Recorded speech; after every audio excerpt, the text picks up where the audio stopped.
pouvez avoir plusieurs lectures. Vous pouvez avoir plusieurs lectures des textes fondateurs de l'islam, mais on arrive toujours, quand on cherche, ceux qui veulent chercher la violence, ils la trouveraient, et ceux qui veulent chercher les textes qui vont dans le sens de la reconnaissance de l'autre, du dialogue avec l'autre, ils le trouveront aussi. Parce que c'est des textes qui existent. Et regardez ce que nous dit le prophète, juste celui qui tue. Imaginez, qui tue une personne, celui qui tue une personne a tué toute l'humanité. Et celui qui sauve une personne a sauvé toute l'humanité. Et c'est en ce sens que tous ceux qui sont en train de faire, de fait, ils sont en train de trahir même les textes fondateurs de l'islam. Et le prophète nous dit même, il le dit même c'est une parole du prophète, celui qui tue un juif ou un chrétien parce qu'il est juif ou parce qu'il est chrétien, ne sentira pas le parfum du paradis. C'est la parole du prophète, c'est un hadith sahih. Et dans un autre verset, il me dit même, celui qui fait du mal à un juif ou un chrétien parce qu'il est juif ou parce qu'il est chrétien mourra. Et c'est le prophète qui parle, mourra comme adversaire le jour du jugement dernier. Je vous raconte une histoire, quand même. Comme j'ai réussi à tenir toute la soirée sans raconter d'histoire. C'est une histoire qu'on trouve dans le Talmud et qui parle justement de ce rapport à l'autre.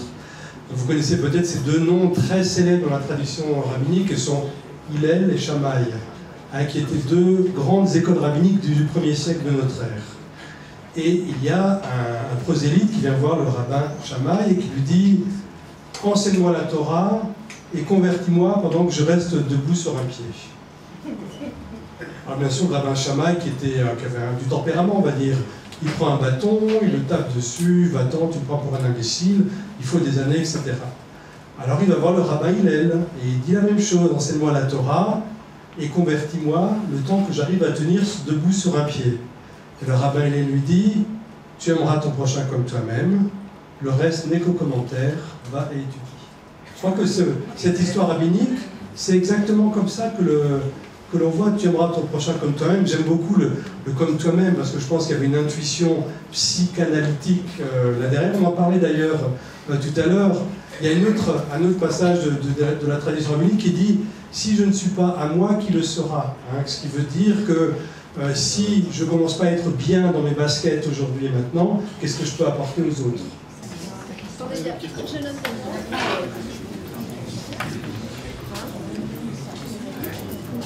Si je vais essayer d'être bref, salam alaikum, bonsoir. Je me présente, je suis président de l'association Rétablissons la Vérité qui essaie de lutter contre les préjugés liés à l'islam en fait, qui sont véhiculés. Et j'entends parler de que font les musulmans, j'entends parler de discours parfois violents. Je voulais parler d'une initiative qu'on a mis en place avec des jeunes de l'association étudiants musulmans de France. C'était début mai, donc face aux persécutions que peuvent être victimes les chrétiens d'Orient par rapport à l'actualité, on a eu l'initiative en fait de nous rendre à la sortie de la messe devant la cathédrale Notre-Dame de Fourvière un dimanche afin de discuter avec nos amis chrétiens et transmettre en fait un message. Et dans ce message-là, en fait, c'est un message très parlant, c'est un extrait de la charte que le prophète Mohammed, paix et bénédiction sur lui, a rédigée à l'attention d'une délégation du monastère de Sainte-Catherine. Je me permets 2 minutes de vous en lire un extrait, c'est parlant d'elle-même. Donc ceci est un message de Mohammed ibn Abdullah, constituant une alliance avec ceux dont la religion est le christianisme. Que nous soyons proches ou éloignés, nous sommes avec eux. Moi-même, les auxiliaires de Médine et mes fidèles, nous nous portons à leur défense, car les chrétiens sont mes citoyens. Et par Dieu, je résisterai contre quoi que ce soit qui les contrarie. Nulle contrainte sur eux, à aucun moment. Leurs juges ne seront point démis de leurs fonctions, ni leurs moines expulsés de leur monastère. Nul ne doit jamais détruire un édifice religieux leur appartenant, ni l'endommager, ni en voler quoi que ce soit pour ensuite l'apporter chez les musulmans. Quiconque envole quoi que ce soit viole l'alliance de Dieu et désobéit à son prophète. En vérité, les chrétiens sont mes alliés et sont assurés de mon soutien contre tout ce qui les indispose. Nul ne doit les forcer à voyager ou à se battre contre leur gré. Les musulmans doivent se battre pour eux si besoin est.